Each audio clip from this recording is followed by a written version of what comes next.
Desain kece, charging kenceng, storage lapang, kamera 64 megapiksel, hasil adopsi seri setingkat di atasnya.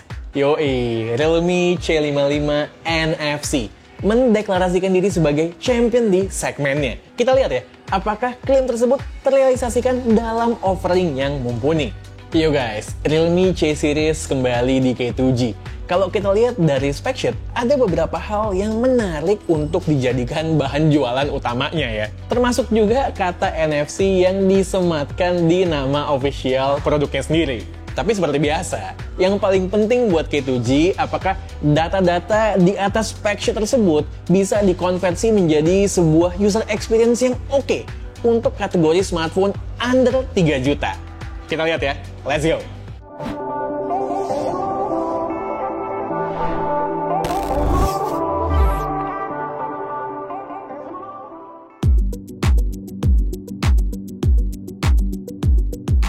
Gue suka dengan desain Realme C55.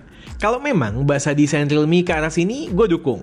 Hilang sudah desain back cover generik yang ramai di lini produk Realme tahun lalu, which entah kebetulan atau gimana, banyak juga di beberapa smartphone dari brand lain.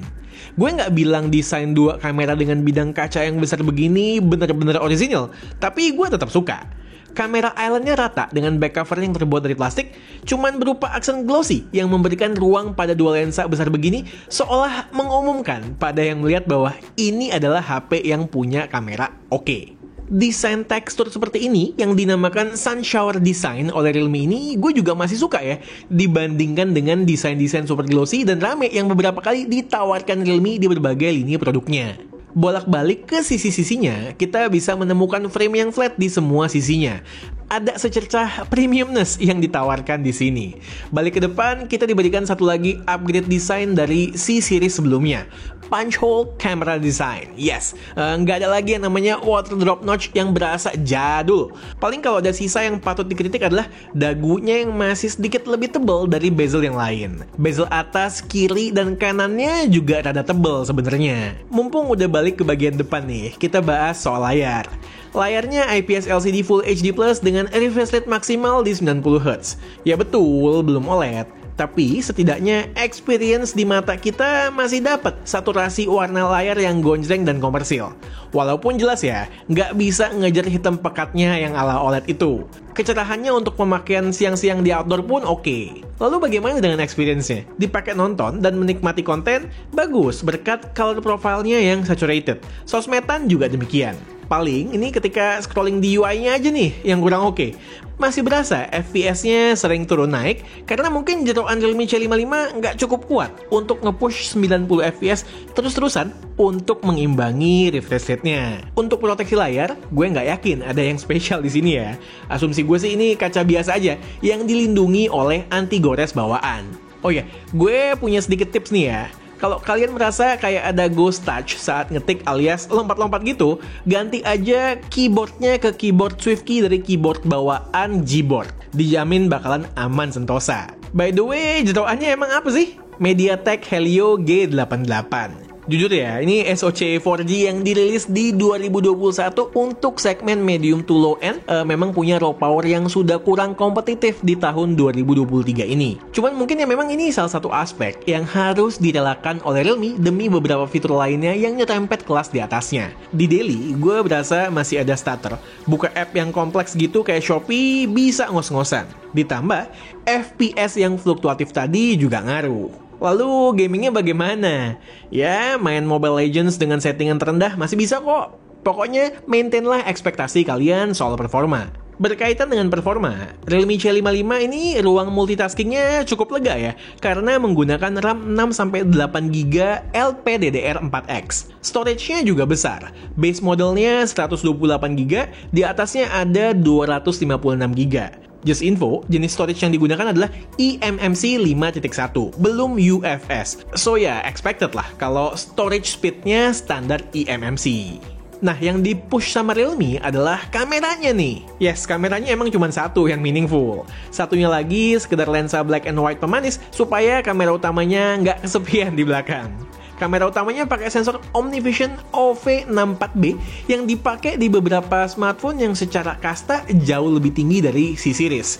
Kita tuh pernah nyobain sensor ini di Realme GT Neo 3T yang masuknya ke kelas flagship killer, atau bahkan di produk kompetitor seperti Redmi K60 yang rilis di Cina tahun 2023, dan K7 juga baru-baru ini sempat mereviewnya. Secara hardware sih mumpuni ya, toh ISP dari Helio G88 juga udah mendukung sensor up to 64 megapiksel. Nah, bagaimana dengan hasilnya? Menimbang kelas C55 ini, menurut gue foto-fotonya bagus di good lighting. Detailnya oke, dynamic range-nya masih cukup balance, secara warna juga komersil namun nggak berlebihan. Kamera selfie 8 megapikselnya pun punya karakter yang mirip. Terus kalau kalian mau sentuhan yang lebih natural dan doyan banget pixel peep, kalian bisa nyobain mode 64 megapikselnya. Detailnya bagus, lebih natural, tapi memang dynamic range bisa jadi korban.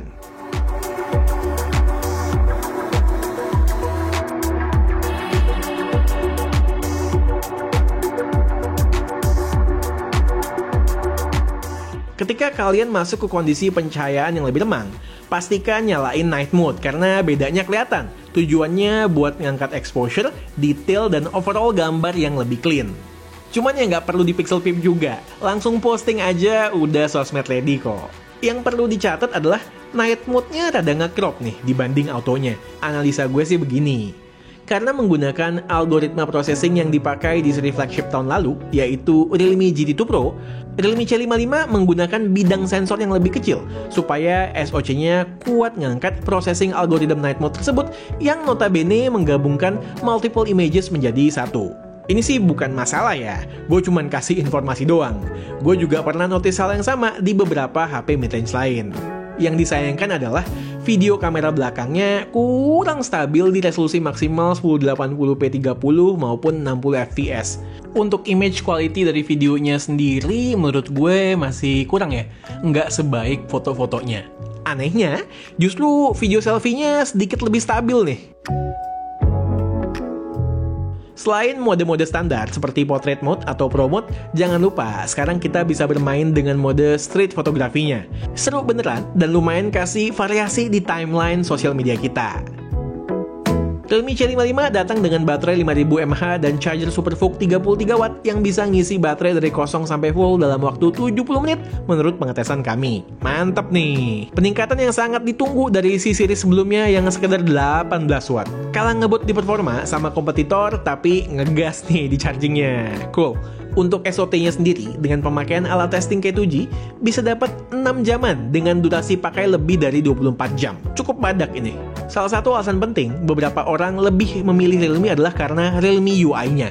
Ringan, lebih simple, nggak terlalu rame, dan track record update-nya termasuk oke dibanding pemain-pemain lainnya. Realme C55 datang dengan Realme UI 4 dengan Android 13 nih guys. Beberapa hal yang gue kurang struck adalah betapa banyaknya bloatware yang pre-install. Yang untungnya mayoritas berupa placeholder yang bisa kita uninstall. Terus berikutnya soal ada iklannya nih.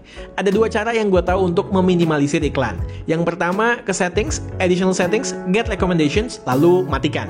Yang kedua ke settings, apps, app management, klik tombol menu di kanan atas, show system, lalu cari security analysis dan disable. Gitu geng.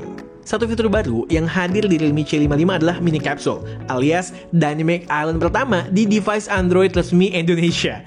So far gue pantau, animasinya baru akan muncul ketika kita lagi ngecas. Info dari Realme, kedepannya bakalan lebih banyak lagi fitur terkait mini capsule ini yang akan di-push via software update. So, kita tunggu aja. Hal-hal lain soal Realme C55 yang perlu kalian ketahui adalah SIM card slotnya dual SIM dan ada slot ketiga untuk SD card. Kemudian mendukung konektivitas 4G, punya speaker mono yang kenceng, namun sound quality-nya sih biasa aja. Terus ada headphone jack, punya NFC juga. Akhirnya nih, Realme dengerin request kita semua yang pengen NFC dibawa ke C-series-nya. Terus dari pantauan gue, gyronya masih virtual, belum hardware. Terakhir, punya fingerprint sensor yang menyatu dengan power button, performanya cepet dan akurat.